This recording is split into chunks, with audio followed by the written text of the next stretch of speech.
going to be talking about branding today. And you know what the interesting thing about it is?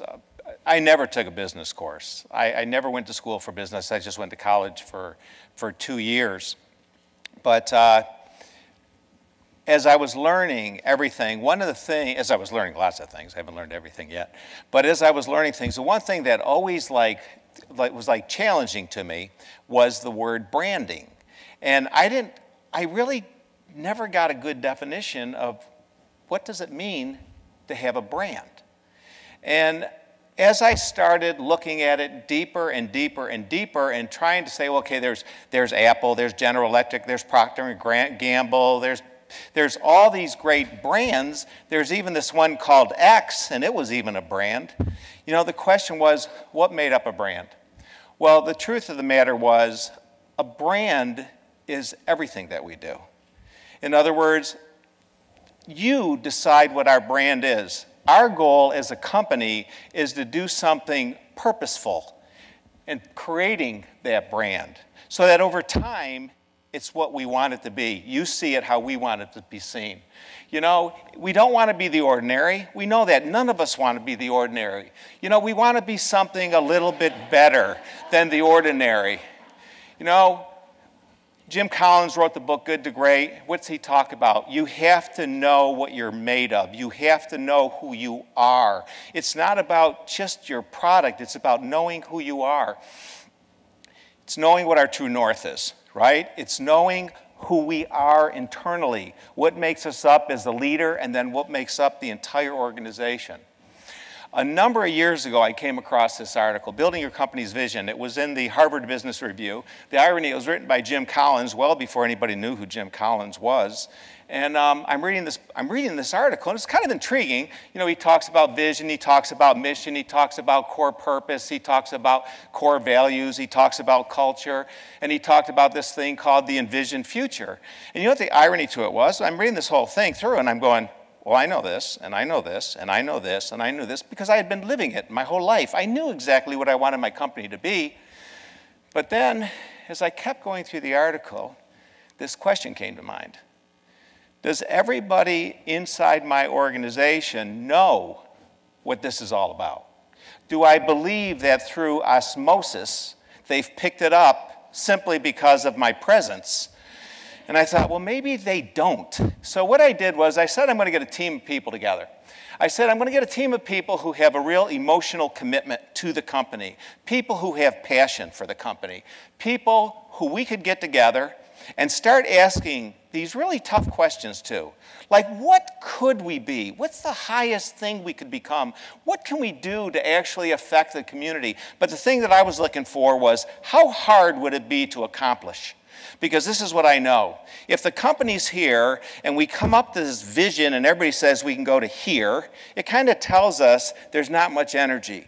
But if we're here and they come and they say, I think we can get here, it tells me they have a lot of energy. I saw a lot of energy that day because you're looking for that gap.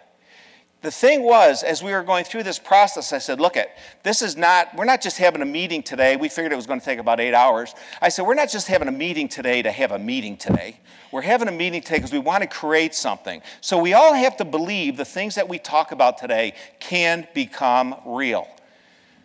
We talked about mission. They said, well, what do you mean by mission? I said, well, mission is what we're going to have to do to help us move towards the vision that we come up with. Then I asked them, I said, okay, look, I want you to think about this for a second. Imagine you woke up tomorrow morning and we were no longer here. Gainesville Health and Fitness Center no longer existed. Just think about it for a minute and then tell me what it means. What does it matter? It was funny because the thing, and every time I've done this with the staff, I've seen this look of sadness. But here was the great thing. When they started talking, they didn't start talking about, oh, I'd have to find a new job and all that. What am I going to do for income? Not at all. They immediately started talking about the people who are members of our club and the impact it would make on their lives because how the fitness center is such an integral part of so many other people's lives. That made me feel good. Because then we ask the question, well, I ask the question, why do we even exist then? Why do we exist? They go, well, to provide a place for people to exercise. Then I'd say, well, why is that important? And they would give me an answer. I'd say, well, why is that important? They'd give me an answer. I keep digging deeper and deeper and deeper and deeper because I wanted to find out what the core of our business was in their heads. Because any business can be this, few businesses can be that. But I knew this was tied into it. Went through and said, okay, let's talk about the culture of the company. And what's the culture of the company? Well, the culture of the company is the way we do things around here. That's how it's defined. You don't go say, I'm going to create a culture. You have a culture inside your company. So what I asked everybody to do was to go somewhere, there are 8 of us, to go somewhere in this house, write down the words or phrases they thought best described the culture of our company. I said, then we'll go back and we'll go around until we get down to the point where we get the ones that describe it. Well, I initially thought this was going to take 8 hours. On this particular exercise, I came up with 54 things. I knew we had to get it down to less than 10. That was that first inkling this was not going to take 8 hours. Because then we went on to our core values. Now, a lot of people say, what's the difference between the culture of a company and the core values of a company? Well, I'll tell you, the culture of a company can change over time. The core values are those integral things that you say, these will never change. No matter what happens, these things will never change about us. So on this particular exercise, they came up with 22. I said, you know, we got to get this down to 3 or 4 because you can't have a whole bunch of core. But this is the one thing we knew. Everybody knew. We were not there because of the money. We were not here to talk about money. Do we have to make money to survive? Of course. But that's not why we're in business. This is why we're in business. It's a quote in a book I read in The Laws of Success when I was 23 years old. It said, if you help enough people get what they want out of life, you'll get everything you want out of life. I remember reading that and say, that's what business is all about. You need to find ways to help more people. Everything else will take care of itself. But this I also knew, that I just couldn't do it with just this group of 8. So as time went on, as we started crafting this, as we started working on it day after day, week after week, month after month, I had 200 employees at the time. We remember having 2 meetings of 100 people, broke them up in 10 groups of 10, had them go through and break everything apart so we can get their feedback on it. We changed it, made some little adjustments and all, and then we did it with the second group of 100. And when we were done, 6 months later, we were able to create a document that told the story of who we were, everything about us as a company. So what's your story? Now, you may wonder why a guy that owns fitness centers, why is he putting a picture of McDonald's up there? Well, I'm going to tell you something. I respect McDonald's tremendously. Before I ever started my own company, I read everything about McDonald's, about their beginning. One day, I walked into a McDonald's in Wildwood. I went up the counter. I ordered a Diet Coke, and there was a woman there about 26 years old, and I said to her, have you ever read the books about McDonald's? And she looks at me and she goes, no. While she was standing there, this 16-year-old girl walks up to the counter. She goes, my father made me read everything about this company. This is a tremendous company that I work for. Quite a difference between the one that knew the story and the one that didn't know the story. Let the people in your organization know your story. When we talked about it, we wanted to talk about our commitment to the world, to our community, to our members, and to our staff. Those were the critical areas. When we finished, our vision became to become known as one of the best companies for the world. Now, you'll notice we didn't put health club. We put companies. We wanted to become more than just representative in the fitness industry. We had a mission statement to make Gainesville the healthiest community in America because we felt that could help us move there. As time went on, we changed that mission statement to keep Gainesville the healthiest community in America. Over time, I started learning about this concept of what, why, how, and why. I read Simon's book, so impressed that a group of us got together, New Horizons and Vistage and the Chamber and the Health Club. We got together and brought Simon into town. I was so impressed with what he said, we changed our mission statement to inspire an entire community, which gets everybody in the organization moving up to a higher level still. We defined our culture. We had 6 elements that defined our culture. But we didn't just define the culture. We went then through and broke it down and really explained it. Every single element of it in detail, and every single part of our culture was defined, not only with words explaining what we meant by it, but examples of how it really lived, inside of our organization. It's important that not only all the people in the organization read it and understand it, but it was important for new people coming in.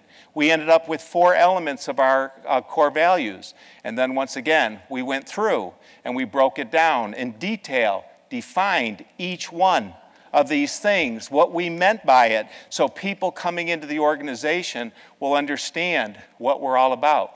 Our core purpose is to create an experience that helps people get the most out of life and inspires them to become their best. What do we mean by that? We want to help people. We want to make it so when people come to Health Club, they want to come there simply because they want to be there, and while they're there, they exercise. Everything we have to do is to inspire them to become our best. As an individual and as a company, we always have to improve, and everybody knows that. We talked about the envisioned future, and this is how I did that. I told everybody, imagine it's 10 years from now, and a national business magazine is coming in to write a story about us. I said, I want you to go somewhere for about an hour. I want you to write that story, and then come back, and we'll all read our stories. And when they came back, we'd start writing things down. We'd say, wow, that's cool, that's cool. And they came down with a lot of cool things. Like, we would make Gainesville a model city by making it the healthiest community in America. We would have people come in from all over the world to visit us. We'd be asked to go around the world. We'd be on the national news for something good. We'd be on the cover of a national business magazine. We put all these cool things down, then we all went to work. But it's funny because Gainesville did become the healthiest community in America 3.5 years later with my team working on it constantly. Yeah. Thank you. People from all over America started calling us. We started going to different cities to help them. Then I get a contact from Japan. Next thing I know, my marketing director and I are in Tokyo, talking to the Tokyo Chamber of Commerce about how to make Tokyo a healthier community. Then people start coming in from all over the world, and we're asked to go all over the world to talk to them, because these things can really come true. We end up being on the national news 2 different times. And then, as Kristen said, we did end up being on the cover of that magazine that we were writing the article for before they ever knew us. See, because what this does is this forms the foundation. All the things I've talked about is what forms the foundation of a company. Because when you know your foundation, you can find and hire the right people because you know what you're looking for.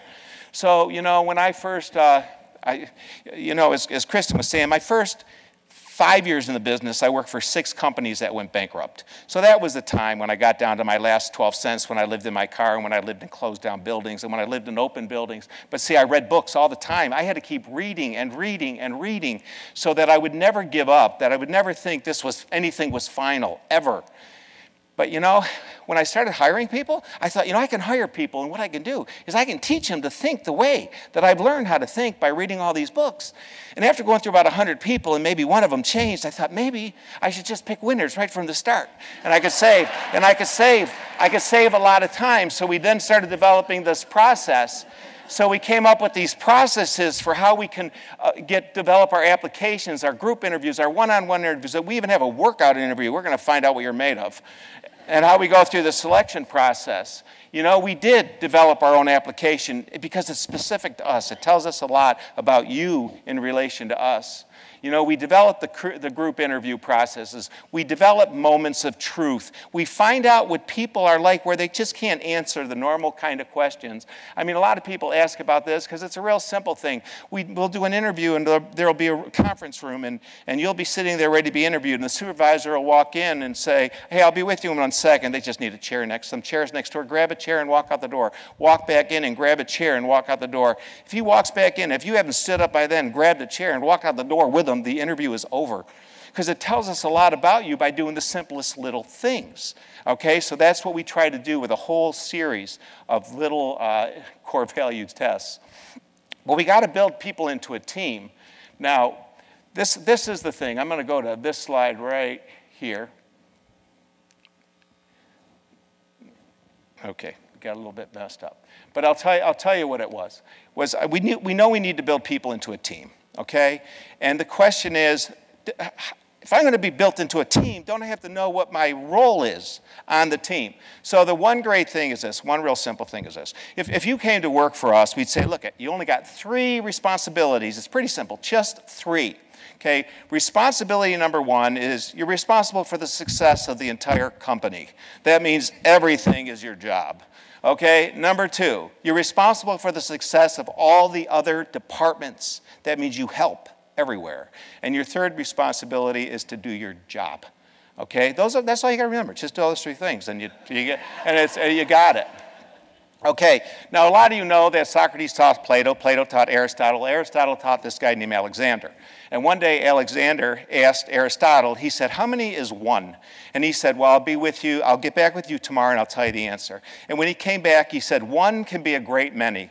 So the question is, how do you make a great many into one? Well, there's this quick story I'll tell you. We call it the rock. All right, and it's this guy's walking up a hill one day, and he's walking into a little rocky area, and eventually gets on this mountainous area, gets on a path. As he's walking on the path, other people start walking up that hill. They get onto that path.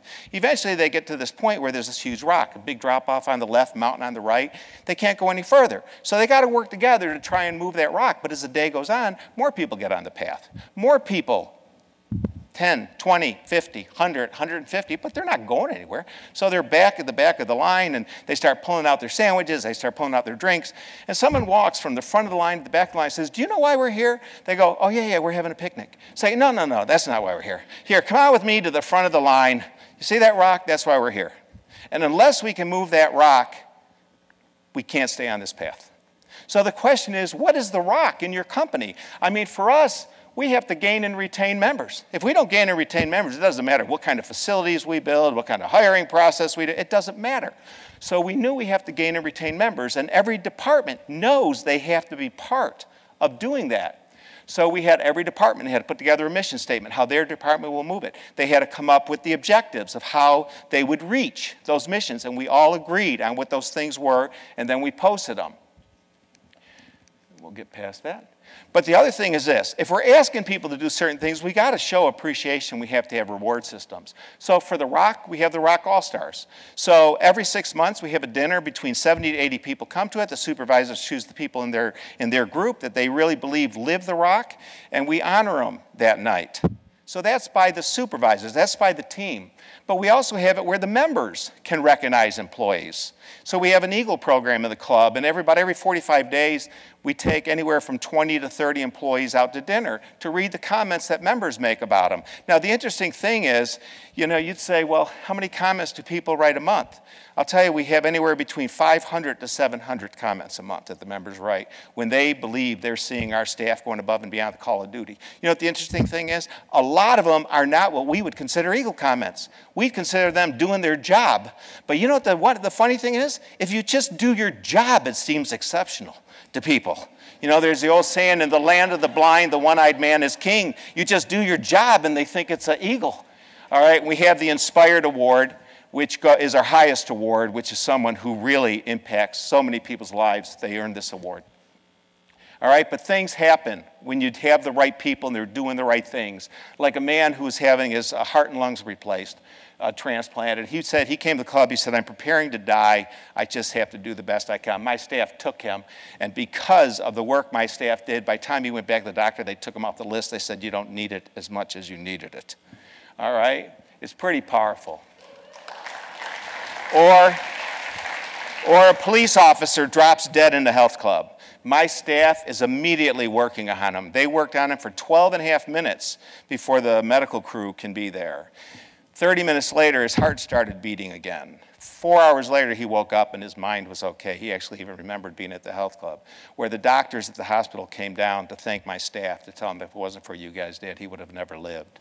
For the chief of police and all the top leaders in the city to be at the health club to honor my staff for the things that they did, but most importantly, the police officer being able there to talk to everybody, to thank them for what they did. See, they do the right things if you got the right people and they got the right conditions. You know, and this one right here is probably the toughest one of all. When we had 9/11 for the 10-year anniversary, we decided that we were going to have honor the military.